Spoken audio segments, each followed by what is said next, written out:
Bien benchmarker des solutions UX, growth ou visuelles existantes à son problème du moment est souvent une excellente façon d'améliorer la qualité de notre produit final, tant qu'on le fait de la bonne manière. Astuces et ressources au rendez-vous dans cet épisode. Parlons design. Envie de prendre de meilleures décisions UX pour vos parcours ? User Testing, partenaire de Parlons Design, est le leader mondial du test utilisateur à distance. Salut, c'est Romain Pachna, bienvenue dans Parlons Design pour discuter outils benchmark et méthodes de benchmarking, parce que c'est un outil, une méthode qui a l'air simple, on va regarder ce que font les concurrents pour s'en inspirer, mais à mon sens, il y a de gros risques si on l'exécute mal. Donc on va voir dans ce podcast comment bien benchmarker et bien sûr c'est la promesse de cet épisode, 5 ressources gratuites très quali, en tout cas que moi j'utilise depuis des années, que je trouve vraiment quali pour faire du benchmark sans passer derrière un paywall. Donc on va discuter de ça tout de suite dans cet épisode. Commençons par les astuces et notamment le risque principal lorsqu'on fait du benchmark qui est d'oublier son contexte et d'oublier le contexte de l'outil qu'on est en train de benchmarker. Nous, quand on travaille, quand on produit une interface, on a un contexte précis d'entreprise, de cible, de secteur, etc., etc. Et quand on va regarder ce que fait un concurrent ou un autre produit, lui aussi il a son contexte précis. Et souvent, l'erreur la plus critique dans du benchmark, c'est d'oublier notre contexte et d'oublier le contexte de l'acteur qu'on est en train de regarder. Typiquement, si nous on travaille par exemple sur l'onboarding d'une fonctionnalité spécifique au fond d'un produit technique avec des problématiques de configuration, c'est pas la même chose que d'observer un onboarding d'un produit dédié à des personas marketing qui vont pas du tout avoir les mêmes problématiques que nos utilisateurs techniques.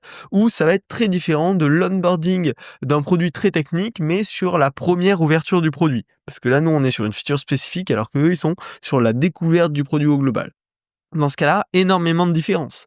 Pareil, vous designez un paywall pour un produit de santé, ça va être très différent d'un paywall d'Appia trendy sur les stores. Il y a plein de traits qui vont se ressembler, mais il y a certains concepts, certaines idées qui vont pas du tout être transposables de l'un à l'autre.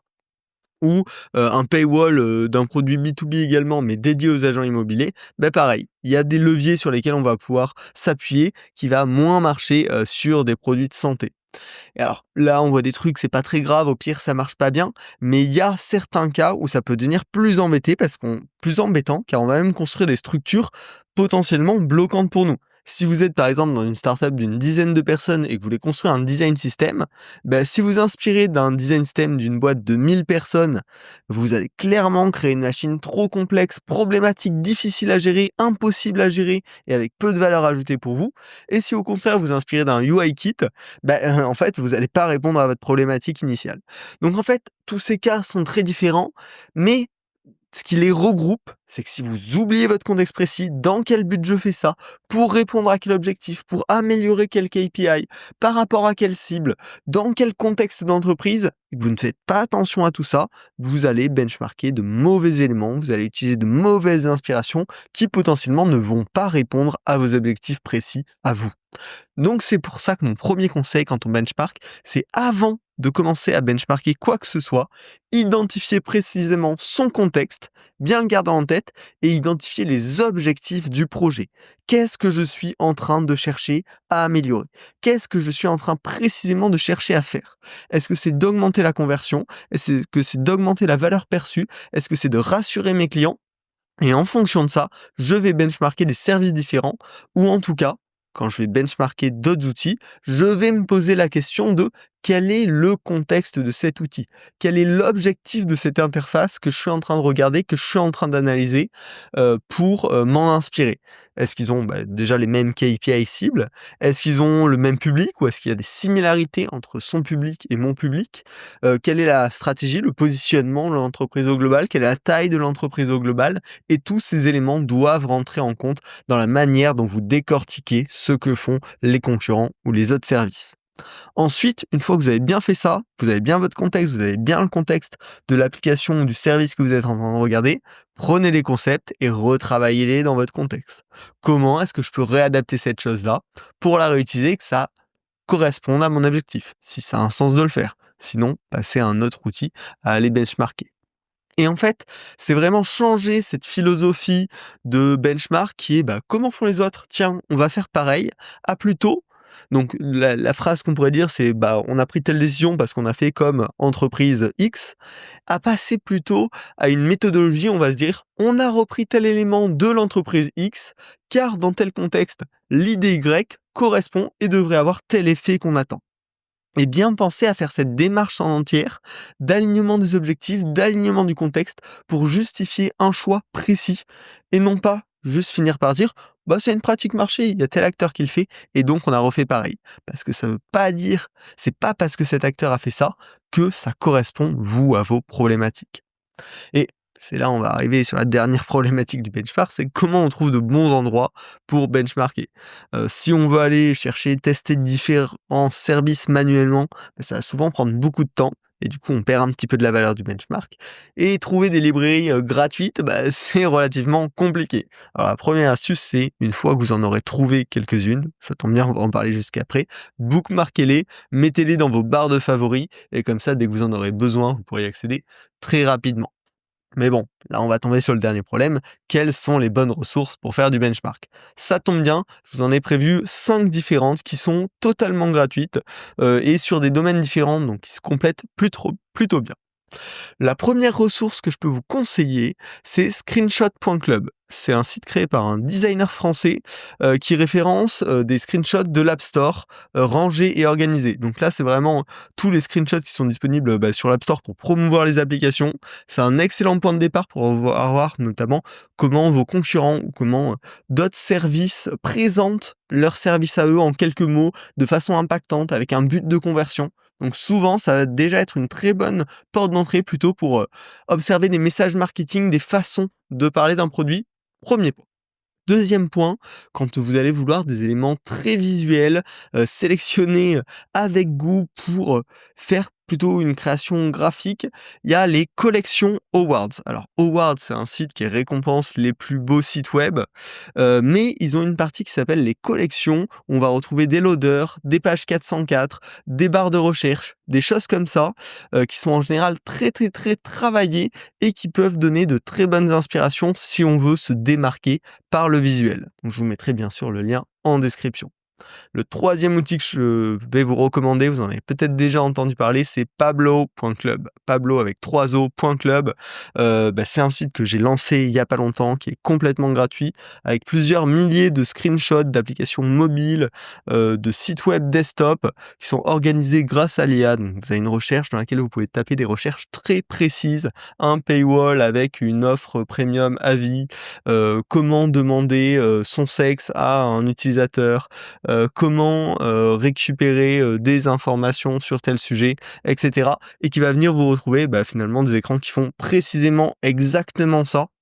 Également, vous avez pas mal de features de user flow pour pouvoir voir quel était le parcours étape par étape, écran par écran qu'a suivi l'utilisateur, des recommandations d'écrans similaires, d'idées similaires. Donc j'espère que c'est un bon outil pour le benchmark. En tout cas, j'ai eu des premiers bons retours, donc c'est assez cool et le site est entièrement gratuit. Donc, je vous invite bien sûr à aller vous le tester. Grosse librairie. La quatrième ressource que je peux vous recommander, c'est Bymar UX Benchmark. Bymar, c'est une revue qui fait des très bons articles sur l'UX et ils font régulièrement des benchmarks de beaucoup de sites, notamment du web et de l'e-commerce. Et donc, ils ont un petit référentiel qui s'appelle leur UX Benchmark, où ils ont les sites qui sont le mieux notés en termes d'UX, qui sont référencés avec des screenshots relativement récents. Donc pour le web, c'est très intéressant, une très bonne ressource. Et enfin, la petite pépite bonus, ça s'appelle Design Spells. En fait, c'est un site qui référence des détails du UI, du X qui font la différence. Donc là, on est plutôt sur de l'emotional design, des petits détails. Il y a peu de ressources, mais elles sont de très bonne qualité. Et donc, avec ce combo-là, vous avez screenshots.club où vraiment vous allez pouvoir voir les messages qui sont passés sur les différents App Store par les applications. Vous allez avoir pablo.club vraiment pour analyser des screenshots vraiment plutôt ancrés produits. Vous allez avoir Awards Collection plutôt pour vous inspirer visuellement sur des éléments assez communs des sites web et des applications. Bymar UX Benchmark pour l'e-commerce qui est parfait. Et enfin, Design Spells pour trouver des petites idées ingénieuses qui vont rendre votre produit émotionnel, qui vont accrocher les sentiments de vos utilisateurs. Vraiment, dans ce kit-là, tout est gratuit, tout est en libre accès. Donc vous allez pouvoir vous faire plaisir. Je vais réunir toutes ces ressources directement sur pablo.club/toolkit. Le lien sera en description. Et sinon, vous pouvez juste taper pablo avec 3 o.club/toolkit et vous aurez le lien vers ces superbes ressources. Bien évidemment, pensez à bookmarker cette page pour retrouver facilement ces ressources, parce que c'est le type de ressources, on est content quand on écoute le podcast, on se dit « Oh, trop bien, je les utiliserai ». Et la prochaine fois que vous voudrez les utiliser, vous oublierez, vous direz « Ah, petit, je pourrais retrouver l'épisode du podcast, etc. » Mais vous allez galérer, on le sait, on est tous pareils, donc ajoutez-le dans votre barre de favoris, et comme ça, vous l'aurez toujours à disposition. Bref, en conclusion sur ce podcast, bien sûr, je voulais vous partager ces ressources, mais je voulais surtout vous rappeler que le contexte de votre voisin n'est pas forcément votre contexte à vous, et c'est très important de garder ça en tête quand on fait n'importe quelle étape de benchmark. Posez-vous toujours la question, est-ce que sa réponse peut aussi être ma réponse ou non, ou que sur certains points, est-ce qu'on a les mêmes objectifs, et c'est par rapport à ces objectifs que vous devez effectuer votre benchmark. Les ressources vous attendent sur pablo.club/toolkit. Et puis voilà, faites-vous plaisir. J'espère que pablo.club également vous plaira. Je suis hyper preneur de vos feedbacks. Et puis, on se retrouve la semaine prochaine pour un nouvel épisode de podcast. Il y a pas mal de nouvelles idées là qui pop en ce moment. On va pouvoir parler de plein de trucs, du duo design RPM, des méthodes de monétisation un peu agressives sur les apps mobiles, de l'avenir de l'UX design. Enfin voilà, on a pas mal de sujets. Je sais pas exactement quels sont les prochains, mais sachez qu'il y a des choses qui vous attendent. J'espère que ça vous intéressera. Et puis je vous remercie de m'avoir écouté. À la semaine prochaine. Salut. Parlons design. Parlons design. Parlons design.